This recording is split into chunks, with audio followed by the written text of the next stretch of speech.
Hail, hail. Good afternoon, folks, and welcome along to the Endless Celts Rewind Sunday Supplement Special. Now, if that introduction doesn't whet your appetite for the best club tournament in the world, I don't know what will. But welcome along, guys. And my name's Anthony. I'll be in the host chair today, joined alongside our usuals, captain of the ship, Stephen, and our resident Michelangelo, Ross Muir. How are we today, boys? All good, man. That intro was unbelievable there, like.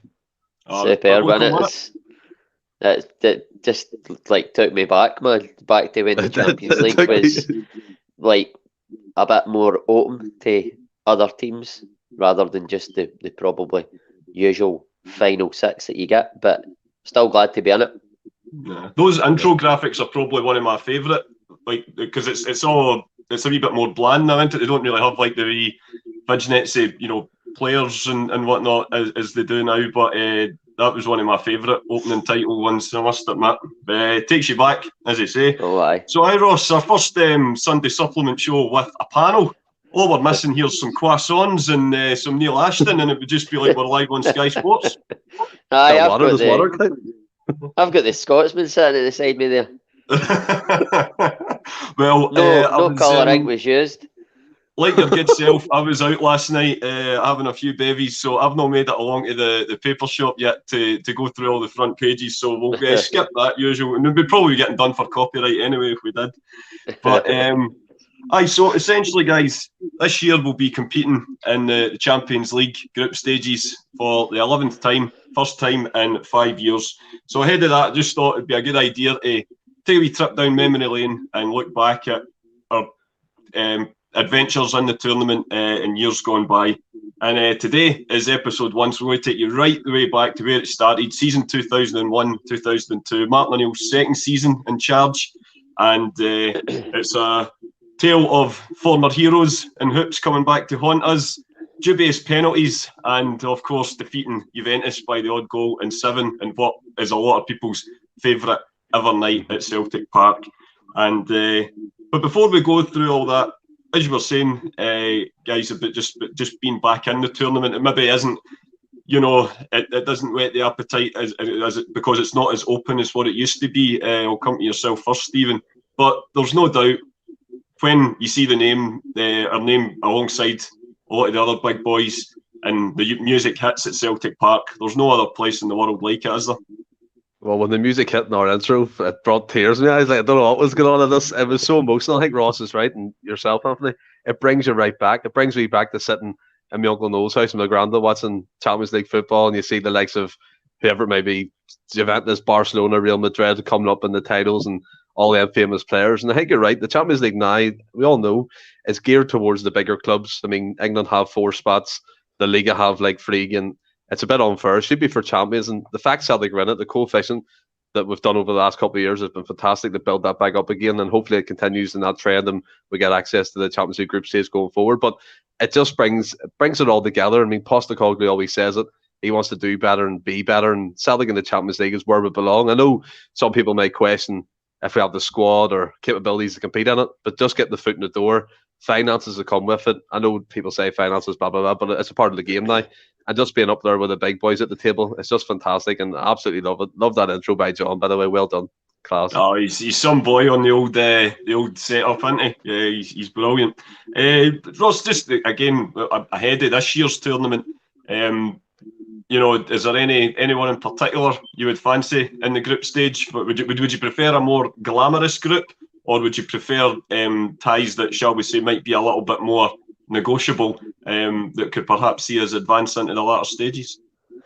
I think if we didn't get a Real Madrid or a Liverpool, because we've not really had them in the Champions League, if we didn't get one of they two, then I would rather get a more favourable group. But I mean, Bernabeu in the Bernabeu, Celtic in the Bernabeu, and that away strip under the lights, that's exciting. Oh. That would be beautiful. But I would love to get Real Madrid. We've had Barcelona, etc. down the years. I would love to get somebody like that. And I've always had a soft spot for Real Madrid, so it would be nice to see my favourite team playing them.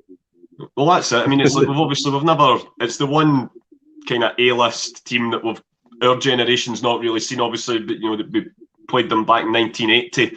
Like the older fans will remember it as the Johnny Doyle game. We won 2-0 at Celtic Park, but then lost 3-0 over in the Bernabeu. And obviously, for the fans that are even older or maybe remember when we played them in Alfredo Di Stefano's testimonial the week after triumphing in Lisbon.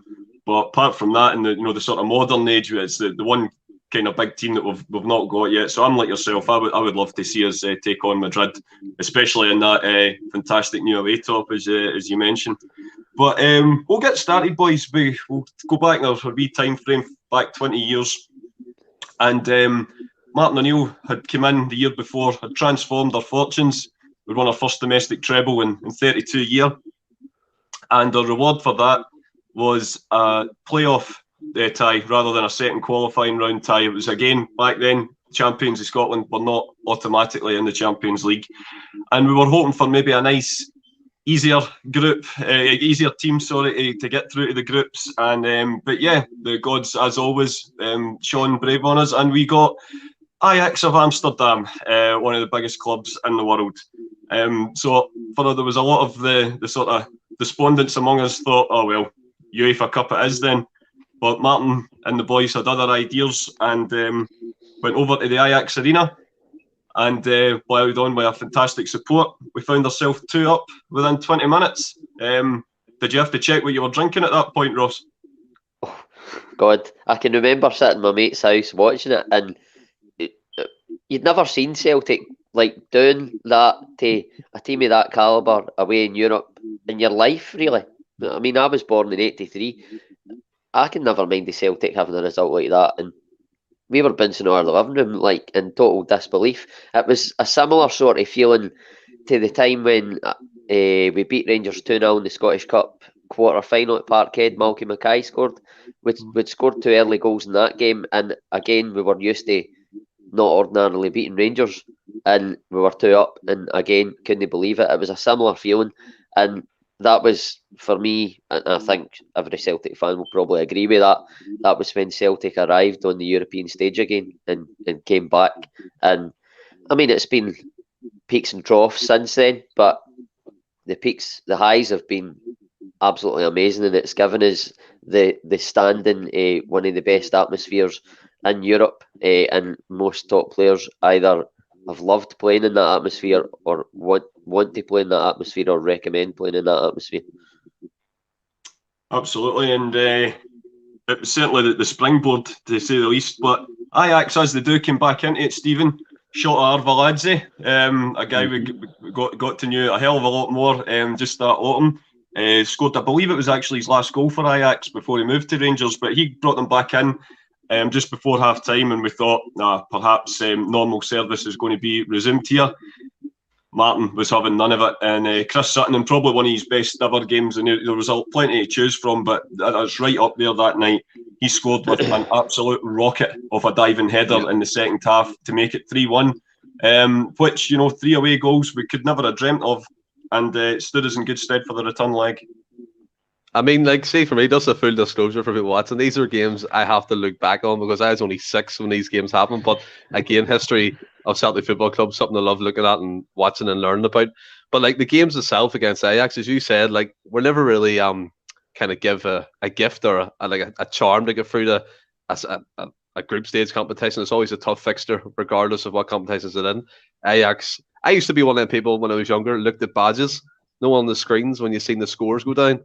Ajax's badge always stood out to me, and playing them, obviously. And what I loved most about the game was the style of play and the players who scored. Peta scored the first one. Chris Sutton puts it in the box. The keeper makes an arse of it. He puts it in the roof of the net. Gat scored as well. A player I really loved, and as you said, Sutton with that diving header. But it was just great to see Celtic winning away from home and going out to Amsterdam, as you said, with a great travelling support and thriving in the atmosphere, getting among it. The Celtic players were answering to their call. And as you said, Martin O'Neill, he was the guy for me that wouldn't accept anything less than trying their best. And he made Celtic into a formidable force in European football, regardless if we didn't win any trophies, but we competed with the best clubs in the world at that time.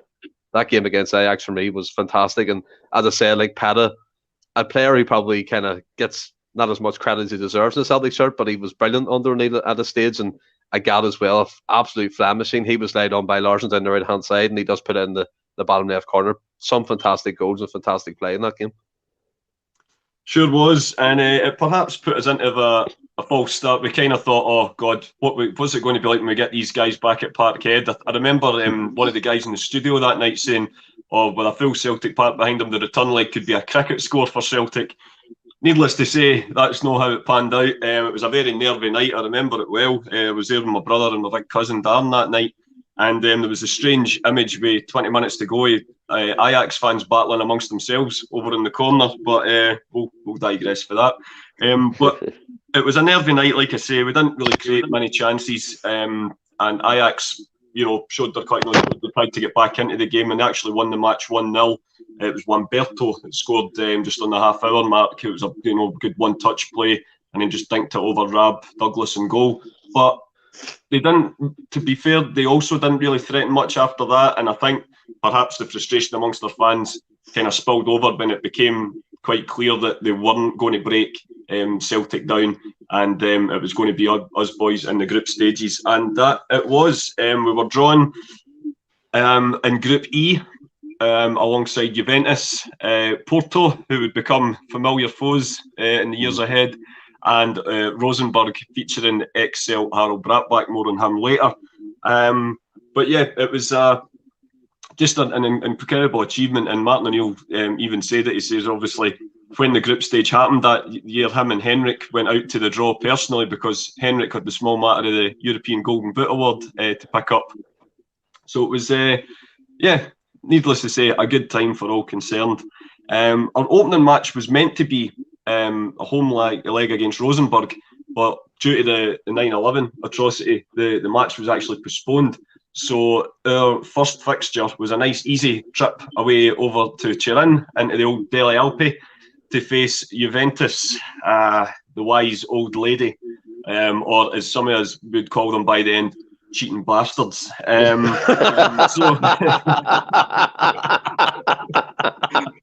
Outstanding. But what can you say? But they'd spent massive that year, Ross. They brought in the likes of Buffon, Salas, Trezeguet, etc. to add to the the magnificent Del Piero that was already there. It was 100 million. It was ridiculous. I think Buffon's still playing to. It's incredible, I think. But first half we gave a good account of ourselves without overly threatening. But right on half time, Juventus took the lead through David Trezeguet. Great work for Salas. And then early in the second half, Trezeguet scored again, a great header into the far corner, giving Rab no chance. And we thought, well, we're not disgracing ourselves, but there's of course no shame in losing to Juventus. But we did what we tended to do so much under Martin O'Neill. We rallied. We got a free kick that deflected in. Stan hit one from about 20 yards. It deflected past Buffon. And then we got a penalty with 5 minutes to go.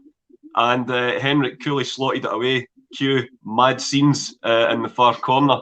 You were saying earlier, Ross, about you were just going crazy. You couldn't believe what you were seeing when we went 2 up against Ajax. Coming back from 2 goals down to look like we were going to get a point against Juventus, that must have been the stuff of dreams.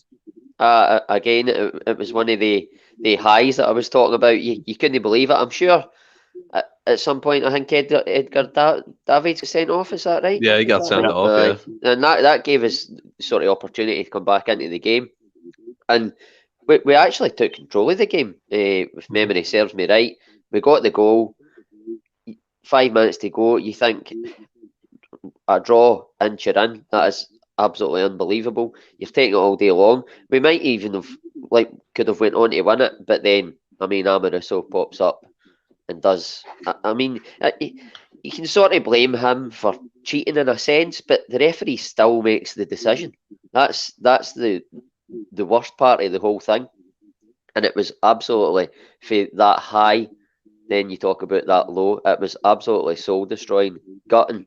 But then you look at it when they face it and you think to yourself, I'm sitting here absolutely gutted about Celtic not getting a point in Turin, and they only never got a point because they got absolutely cheated off the park. And Martin O'Neill as I've alluded to there, didn't hold back, never missed anybody, and that was one thing you love about Martin O'Neill.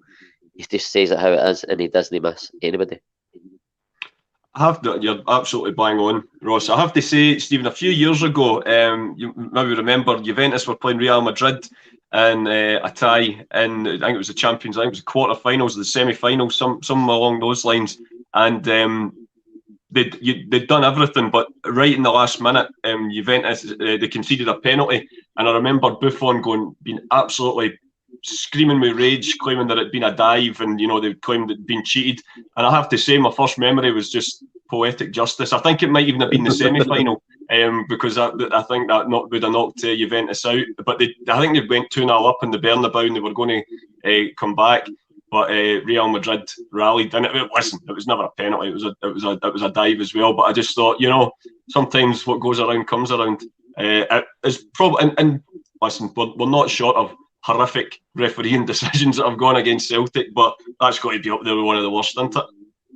Aye, 100%. I mean, the whole, as Ross rightly said, they're moaning that you didn't get a point in Turin's a bit like, come on here. Do you know what I mean? But I think when you look at the game as a whole, I mean, Trezeguet, he was one of my favourite strikers growing up, watching him in them highlights programmes on Channel 4 and things. He was an absolute baller.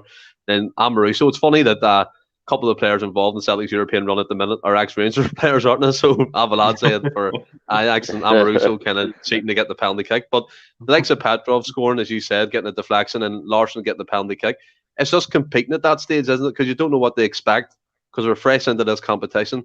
But I think when we talk about Martin O'Neill, as we said, he rallies the troops, and he didn't give a shit. He got suspended after that game, didn't he?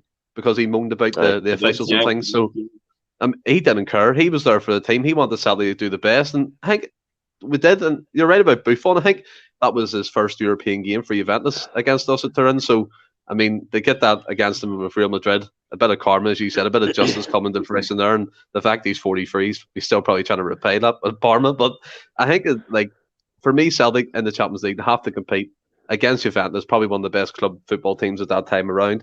It was fantastic to see that fucking Edgar Davids and the Del Piero and Trezeguet and all them types of players. So just to see Celtic on that stage for me was absolutely brilliant. Yeah, I think it's quite Del Piero. He definitely would have been a contender on our World 11. A few weeks back, it's definitely one of the players that didn't quite make it. Don't get him started. 4.5 hours. Need to go back to make the final cut. But yeah, it was a good night that. But we'll say no more, Stephen. I know you took a bit of stick that night, but I did. Took a lot of stick. We'll swiftly move on.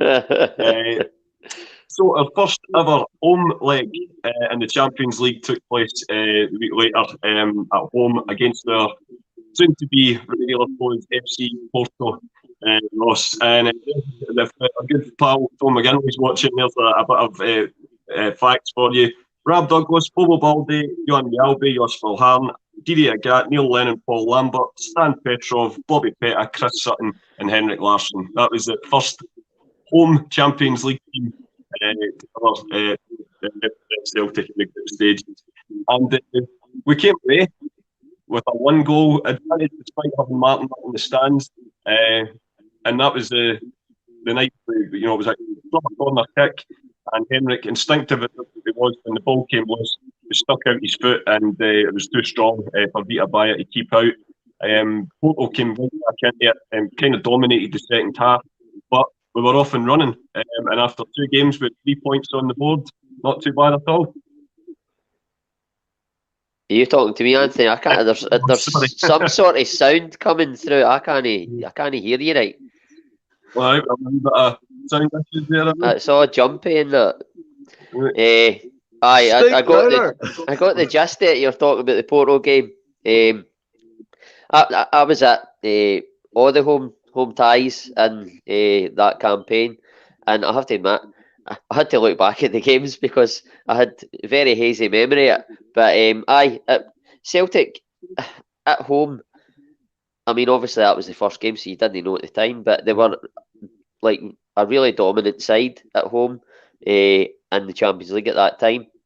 I just think it's because they were so big, and then they're a big team, big physical team, and European teams just weren't quite used to it, and they couldn't, between that and the crowd behind them, they just couldn't handle Celtic, and they were a strong team defensively, and teams that, like, I don't think Celtic absolutely dominated teams and played them off the park, but they were strong defensively, and teams just couldn't break them down. Ajax found that out, then Porto found it out, and it was a really good win, and it got us off and running. It sure did, and that was one of the great things about it. Stephen Ross alluded to it there. It sort of became the template for the European atmosphere at Celtic Park on a Champions League night. It's the legend was kind of born that night, and it still exists to this day. Celtic Park on a European night, nothing even comes close to it, doesn't it? No, you're 100%. The atmosphere still exists, but the fortress that Martin O'Neill built and managers after him have kind of gone away. There's teams that come to Celtic Park now and get results. They're like, what's going on? But back then, we were absolutely fantastic at home. And I think the defence was a big part of that. You had Phil Heron, you had Mialby, you had Bobo Baldi. Big units, 6 foot plus guys who defended the box well.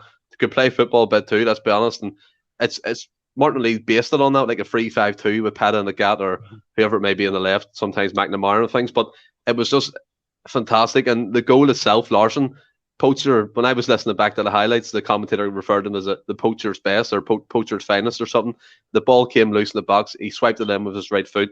He missed a few chances that night from what I can gather. A couple past the post and a couple flashed past the keeper and things like that. But just to get that win in our first home game, as you said, built that foundation for the years to come into the final in Seville, right up until Martin O'Neill left, that kind of legacy, that kind of fortress. The teams were actually afraid to come because Ross is right, albeit we didn't dominate things, but the physical side of things I think we did sometimes, and I kind of, Ajax found it out, we imposed ourselves on them. And then you got Lennon, you got Lambert, you got Petrov, and by the way, Petrov played some fantastic games in Europe. I was looking back and he was instrumental with the most of them victories, and what a guy, what a player, and it's great to see him recover obviously from his illness and things, and he's in the Celtic Masters team at the minute. But all in all, the start off with that win, to build the foundation was fantastic against Porto. It sure was, and we followed it up a week later, Ross, with a home tie against Rosenborg, the rearranged tie, which was meant to be the opening game of the group.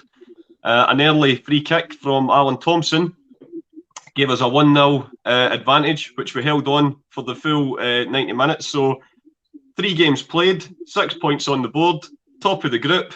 We're absolutely cruising. Aye, it was great. I mean, Alan Thompson's goal that night, it sheds the one he scored in the UEFA Cup at Anfield. Just played it low, the wall, it sort of jumped, but it was actually a poor wall. It went right through it. But just done what Alan Thompson done. He scored in big games, and again, that night was no different. And again, Celtic didn't get broke down. They kept a clean sheet. They dominated physically. They had a lot of the ball that night.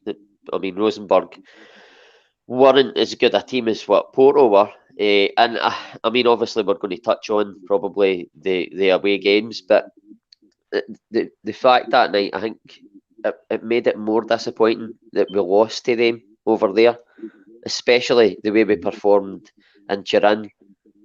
You looked at either one of the 2 games going away from home. You thought you could at least get a point for that, but I mean, even when it was 9 points we ended up with, you're looking to qualify with 9 points most times, and it just never happened for Martin O'Neill. He was very, very, very, very unlucky.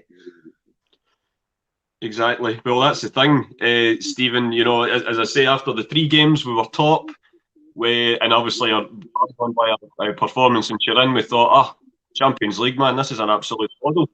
As Ross alluded to, we were brought back crashing down to earth in spectacular style in the following 2 games. The first one over in Portugal, we played Porto in the away leg, and we were 1-0 down within 60 seconds, and it could have been a lot more. To finish 3-0 to Porto, it could have been any scoreline that night. And just like we said, the home leg sort of became the template for our home form for many years. That was really the beginning of what became a long poor series of poor results and poor performances away from home in the Champions League.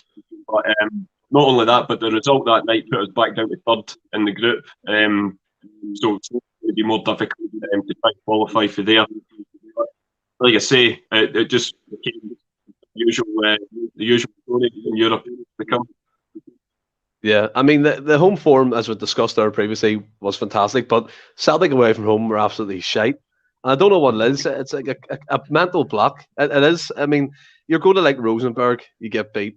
You go to Porto, you get beat. And I think Ross, you're 100% right when you say you expect at least a point from one of them or a victory, even because we play so well in the home leg. We go away from home and we collapse. I don't know what it is. It still kind of continues, although we have improved in recent years in the Europa League and things like that, getting results and kind of competing again. But up until then, it was absolutely abysmal. And not to even mention our knockout run at the minute. I think it's like 2004 since the last one, a knockout tie, you know what I mean? So it's in that way, it even adds up to that. But just to touch upon the Celtic 1-0 game against Rosenborg, I think in the commentary I was listening to, Sven-Goran Eriksson was there watching Chris Sutton to get called up to potentially get called up to the England squad. It baffles me to this day how he didn't get more caps than he did. I know he discussed it previously that he refused to play in the B team or the C team or something like that, but a guy, he was brilliant in Europe. There's some of the play he did was fantastic. And then we'll go to Porto, as you said. we get smashed 3-0, which is kind of role reversal what happened in the home leg. It must be a confidence issue or just mental fatigue or something that the support's not there, but it needed its rest. It still does. It's mad that it's gone on this long, like, to be honest. But and then you go to Rosenborg as well, and the former Celtic man comes up to haunt us. I know you want to speak about that, but it's just crazy that the way form. Yeah, no, that's it. And the poor result and poor performance continued into the following week. Ross, we lost 2-0 over in Rosenborg, and again, if anything, it was even more sickening than the Porto result because we all knew that Porto were a right good side, and Rosenborg are as well. To be fair to them, but it was sort of bad. It was 2. It could have been 3 before half time. Big Rab actually saved a penalty, which would have gave Harold brought back a hat-trick that night. But although he came back to haunt us, scored 2 goals. That goal against St Johnstone in '98 just wipes away any bad memories we have of him, isn't it? He'll always be remembered as the guy that absolutely, without question, stepped the 10. Aye. I mean, his time at Celtic wasn't absolutely littered with goals. He had. I'm sure he played a game against Kilmarnock where he scored 4, and you thought, right, he's going to kick on for this. Excuse me, but it just didn't happen. He done all right, but as you say, that goal to stop the 10 wipes everything away. But I mean, touching on that away performance in Rosenborg, that was probably more disappointing because that was the game on paper you looked at where you could maybe get something away from home. But once again, Celtic, I've got a tickle in my throat. Once again, Celtic, it's like it's like they forget how to play football because it's not even like they've lost and they've put in a good performance. They're an absolute shambles all over the place. The defence doesn't have a clue what they're doing. They lose an early goal or they lose a goal and they don't recover for it, and their heads just go. And they've done that for 3 or 4 seasons. They're still doing it at times now, and it was horrible to watch because you're watching them doing so well in the home legs and playing really well and being successful, and then all of a sudden a switch just flicks and they just, any confidence, any ability they had just dispersed. It was bizarre to watch, but like tough when you're like such a big Celtic fan. You want them to do well. What is it, though? Sorry, Anthony, but what is it, do you think, that causes it? Because I think you nailed it there. We go away from home, we end up an early goal down, and then we shit ourselves the whole game. Yeah. And it could be against absolute garbage teams. Like, we got beat by Lincoln fucking Redhams as well. Let's not forget that. It just seems to be a fucking bad issue that Celtic have at the minute, and we can't shake it. It's crazy. And they're all different teams, different squads, different players, different managers, but yet that same thing in the back of the head. I don't know if it's because they've seen Celtic down the years doing it and something subconsciously. I don't know. I can't put my finger on it. If I could put my finger on it, I'd be employed by Celtic. But Well, you never know if we get allowed in with the fan media any point in the near future, Ross. You might be right up front and centre with Ange and tell him what's needing addressed. You never know. I'm stuttering my way through that. I think I would be quite starstruck in his presence. I have to say, yeah, I'd struggle. Even I would struggle to get the words out, I think. But yeah, so the back at 2 disappointing results. Left us in third position. The only saving grace was the result with the Juventus and Porto. It meant Juventus were already through, and it meant that Rosenborg were definitely going to finish fourth. So no matter what happened on the final night, we were going to have some European football to look forward to. And we lined up against Juventus at home on the final night, hoping to avenge for the travesty in Turin. And what unfolded, Ross, was a lot of people's, when they talk back, you talk about what's our favourite Champions League game or favourite game ever at Celtic Park. This one always tends to get an honourable mention. It might have been eclipsed now by Barcelona and along with others, but this one, it's right up there with everybody. It had absolutely everything. But before Lubo turned on the show, I think it's Lubo's finest hour in a Celtic shirt, and again, he had plenty of that. I think it was good. One of my favourite ever performances for Chris Sutton. Just absolutely ragdolled that Juventus defence the full game. But before we got our shooting boots on, we were stunned into silence by an absolutely terrific free kick for, as I touched on earlier, one of the greatest players ever, Alessandro Del Piero. Dead ball specialist, absolutely outstanding. I mean, that free kick, he puts it right across the goals. He puts it in the corner that you don't expect him to.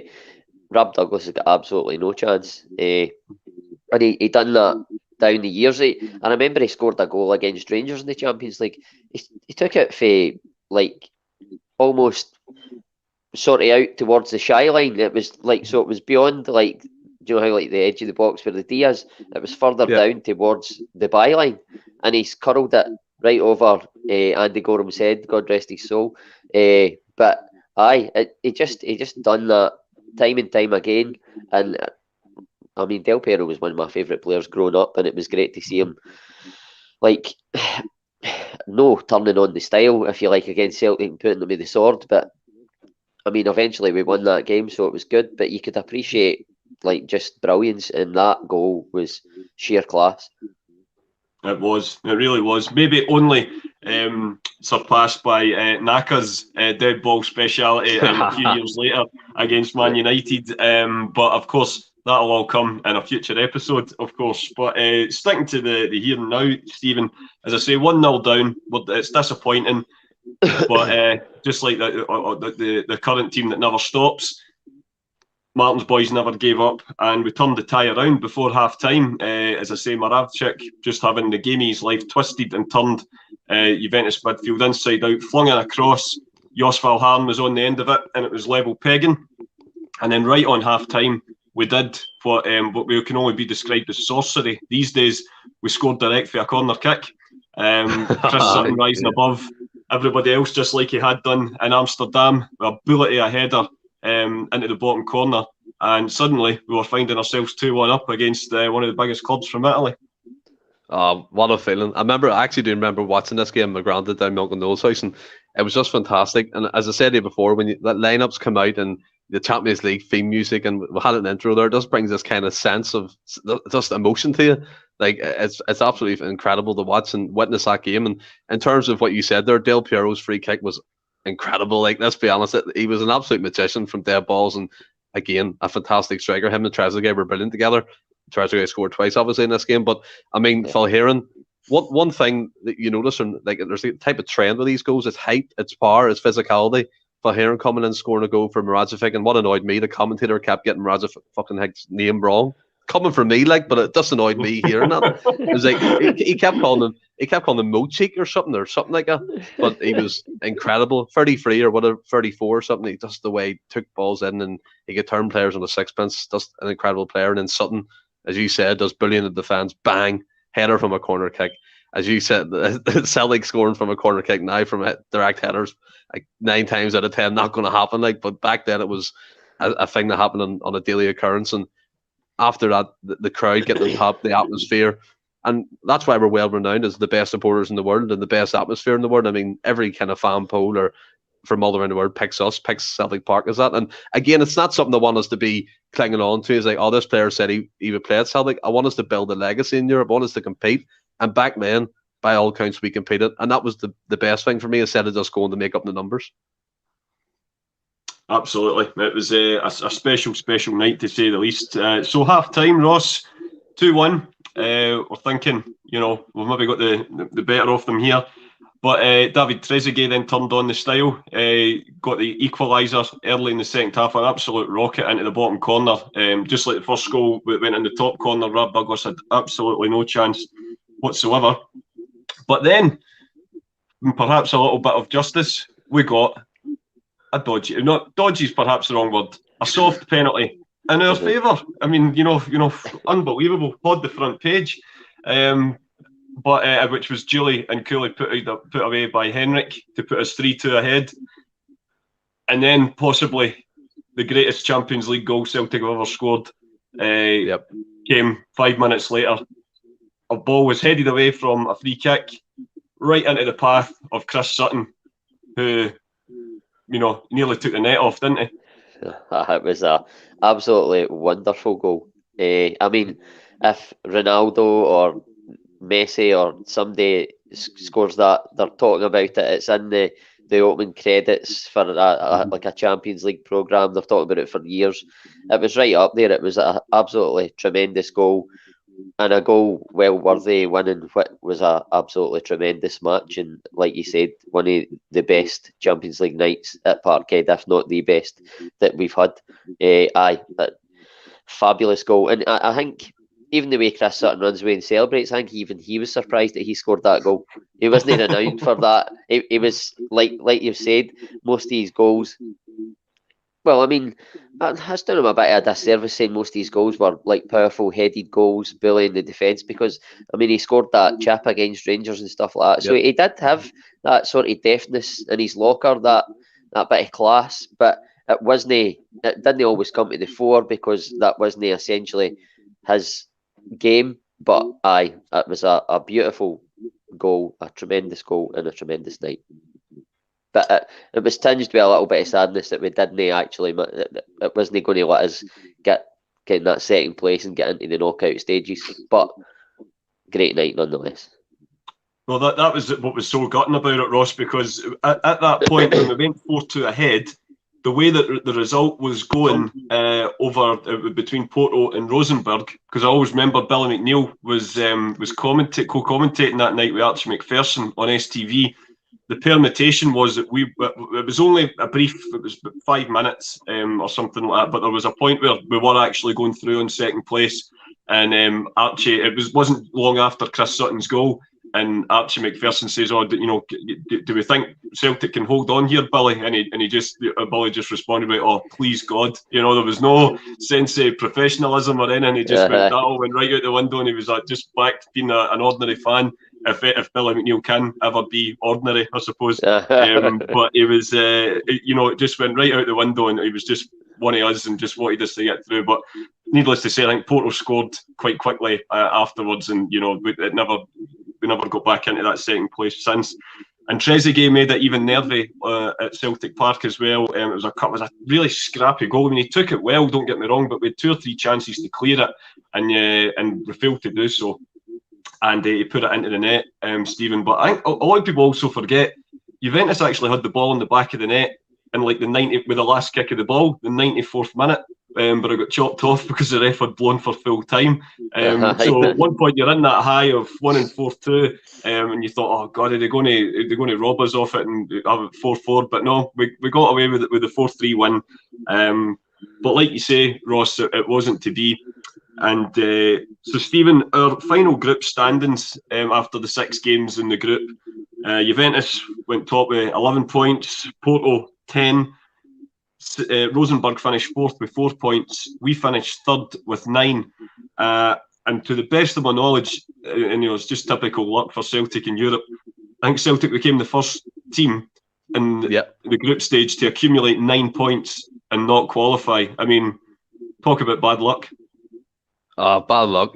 Rub of the green. We'll never get it in Europe. I think we finished our last European League campaign on 9 points as well and didn't get through. So it happens that way. Do you know what I mean? Celtic played amazingly well. Yes, we discussed the away form.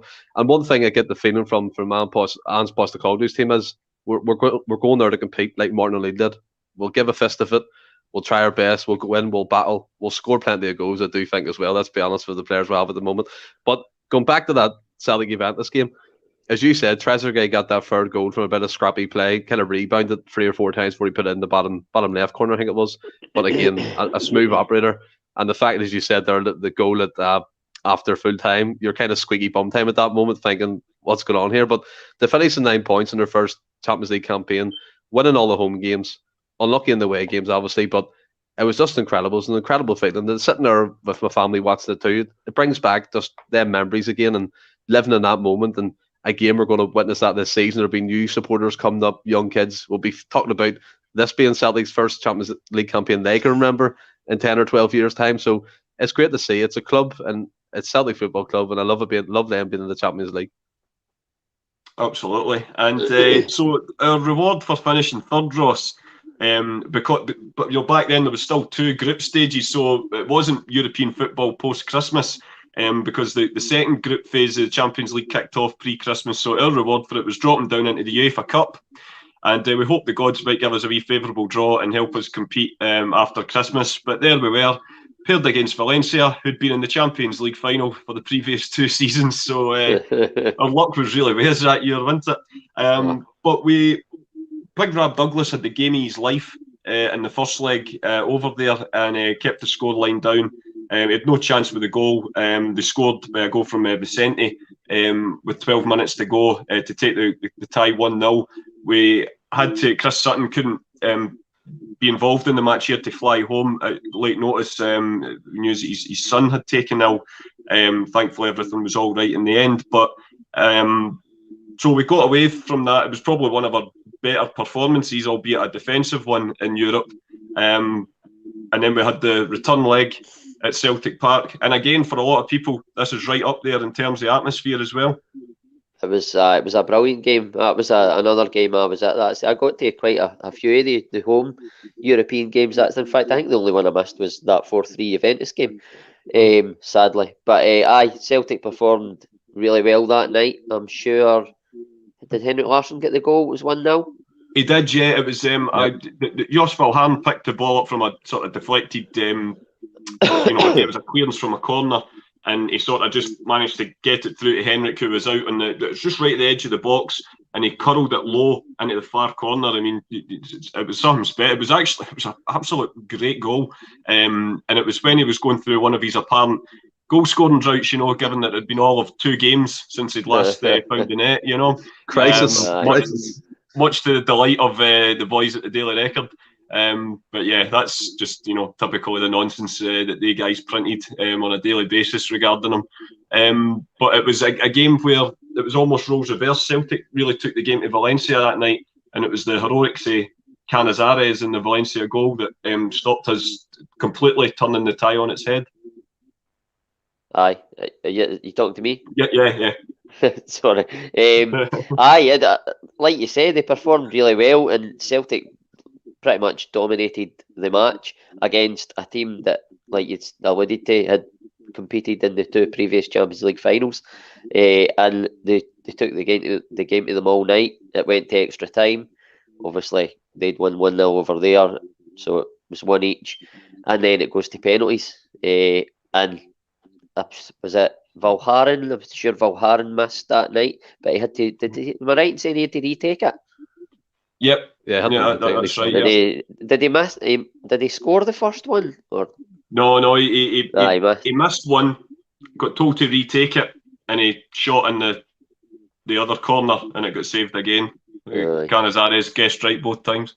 It was just disappointing in the end, but they gave a really good account of themselves against at the time a a top European team, a very, very good European team. And in the end, the campaign, we went out, but there was a sense of pride at the end of it, the way we performed. Again, you didn't expect Celtic to do as well as what they did. They go out of the group, obviously, but for Amoruso cheating, I think we maybe qualify for the group. Then we only get 9 points, and like you said, the first team not to qualify with 9 points. Again, it's, I'm not comparing Celtic to Scotland, but they go out in a similar way to how Scotland sometimes go out in groups and tournaments gone by. It's just sort of, at times you feel like it's the Celtic way. They put us through the mill, through the ringer. But again, at the end of it was pride, and you believed then that if you didn't believe it after the Ajax away tie, you certainly believed that we were back on the European stage after that campaign. We certainly were, Stephen. Yeah, as I say, coming to yourself, it finished 5-4 on penalty. I wonder what odds you would have ever got on Big Rab saving 2 penalties in the first 5. But it went to sudden death. We lost 5-4. As I say, it wasn't just Jos Vilharn that missed. Of all people, Henrik missed his penalty as well, as did Stilian Petrov. And I think in an alternate multiverse, the ball's still to land. It wasn't Stan's. He had a fantastic tournament, don't get me wrong, but it was Roberto Baggio-esque, shall we say, when he tried to take the penalty that night. But like you say, as Ross alluded to, it was just huge pride from our debut season in the Champions League, and we gave a good account of ourselves in the UEFA Cup tie as well, didn't we? I think what it does, it builds that confidence. Is, as you said, like Ross, they competed, Valencia competed in European finals 2 years previous to that.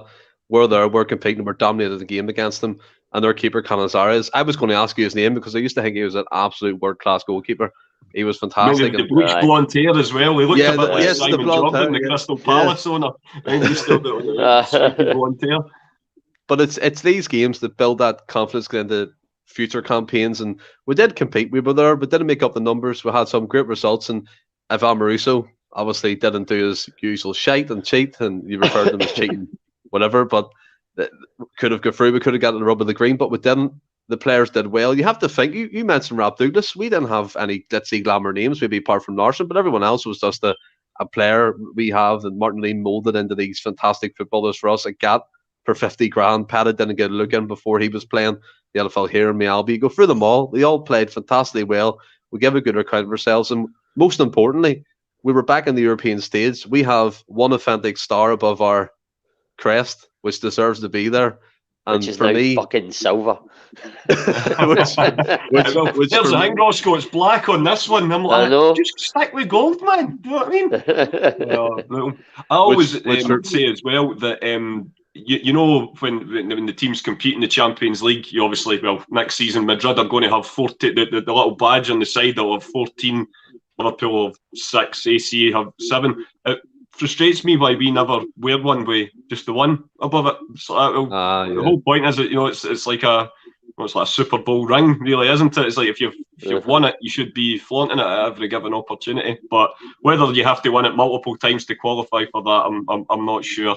But it was definitely, like you say, Stephen and Ross, it was just great being back.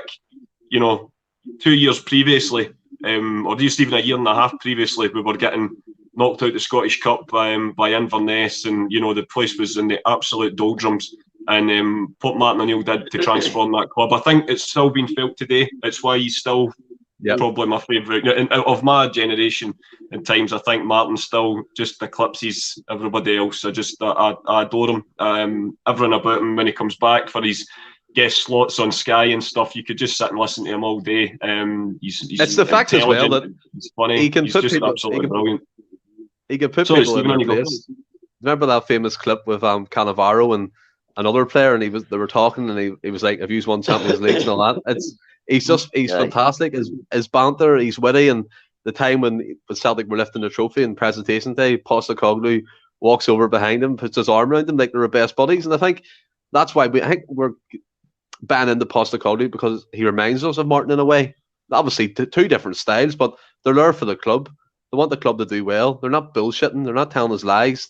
they're forward-thinking managers, and Martin O'Neill built that, as you said, that kind of base for future European competitions to come. And what a manager he was. Absolutely, I'll second that. I shall second that. And by the way, Anthony, sorry, Ross, on you go. Sorry, I was just going to say, you sort of alluded to the fact that Celtic were getting knocked out the Scottish Cup of Inverness a year and a half before that, and the season before, we were getting knocked out the cup off another Highland team, Ross County. So hopefully, if it goes the same way, we're in for a hell of a ride in the group stage campaign this year. No, absolutely. You're absolutely bang on the money. I mean, that day when we lost the county, it's the day that when we look back, that's, we love him to bits. That's probably when Lenny should have either walked or been removed that day. The season was probably still salvageable at that point. But alas, hindsight's a wonderful thing. And like you say, as we've discussed plenty, if we'd known then what we knew then, it would definitely would have taken it, because last season, the comeback, everyone loves a good comeback story. It was just incredible last year, and hopefully, like you say, Ross, we're going to be in for something quite similar in this year's tournament. But just to kind of wrap things up, boys, as I say, the following season is going to be an episode all on its own, because although it wasn't a Champions League season, unfortunately, thanks to FC Basel, I think we all know what happened after that. But that is for a whole another series. As I say, we're going to be just going through. We've got 10 seasons in the Champions League to look back on, including today's one. We're not going to be too rigid with the schedule. We certainly can't do one next Sunday, Ross, because me and you are away getting melted at Jerry Cinnamon. But, whenever there's going to be a few years available, we can go back along memory lane and look back at our times in the Champions League throughout the season. It might even be once this year's tournament's underway, we'll still be doing these, but we'll hopefully get all 10 seasons will be wrapped up by Christmas time or something like that. But the next season that we were in, that will come up, and we'll let you know when it's going to be on, was 2003-04.